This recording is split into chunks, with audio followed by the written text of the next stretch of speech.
palestiniens. Un jour que beaucoup qualifient de marche historique du retour. C'est avec 48 heures de retard que l'armée israélienne a finalement rouvert le corridor de Netzarim.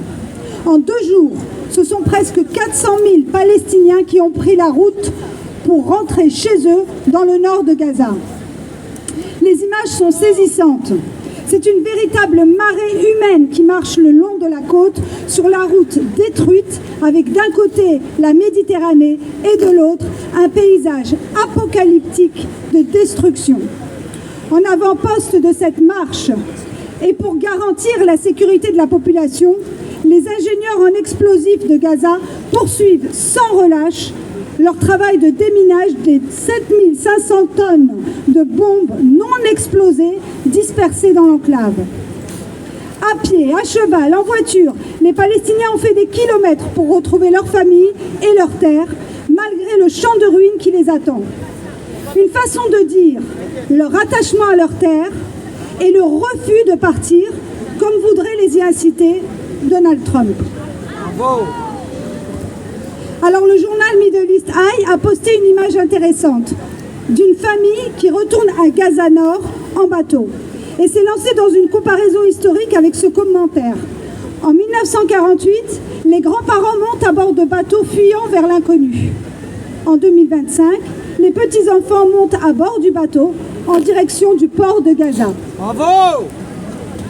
Alors à présent, je vais partager avec vous quelques témoignages de Gazaouis et vous vous rendrez compte à quel point la résilience, c'est vraiment ce qui définit les Palestiniens. Je vais commencer par l'auteur palestinien Ramzi Baroud qui a posté « Aujourd'hui, nous sommes témoins de l'inimaginable.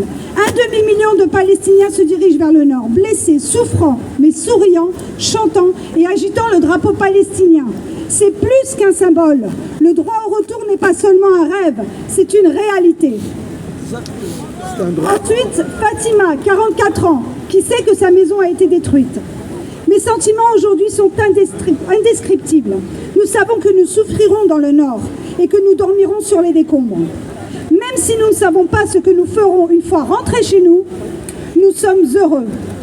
Nous pouvons tout reconstruire tant que nous sommes sur notre terre et en bonne santé. J'ai rêvé de ce moment toutes les nuits. Dieu merci, nous avons vécu pour le voir. Cette fois, je ne quitterai pas ma maison, quoi qu'il arrive. Bravo!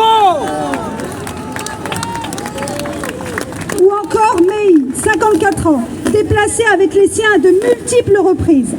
Nous avons amené de l'eau, essayé d'aménager les lieux, mais la maison peut nous tomber dessus à tout moment. Alors nous sommes retournés à nos tentes. Il n'y a aucun produit de première nécessité à Rafah. Pas d'eau, pas d'électricité, pas de sentiment de sécurité, même avec le cessez-le-feu actuel. C'est impressionnant comme Beth Laïa, Jabalia et Rafah ont été réduites à néant pour que la vie n'y soit plus possible. Le pourcentage de maisons habitables est minime. La nôtre a été bombardée. J'aimerais pouvoir aller fouiller les gravats, retrouver les traces de notre vie passée, mon mariage, les naissances, mais il est impossible de la localiser tant tout est ravagé. Maï, elle est fière de ses enfants.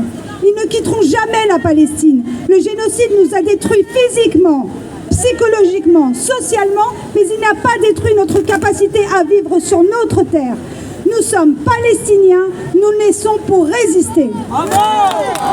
Vive la résistance! Résistance! Résistance!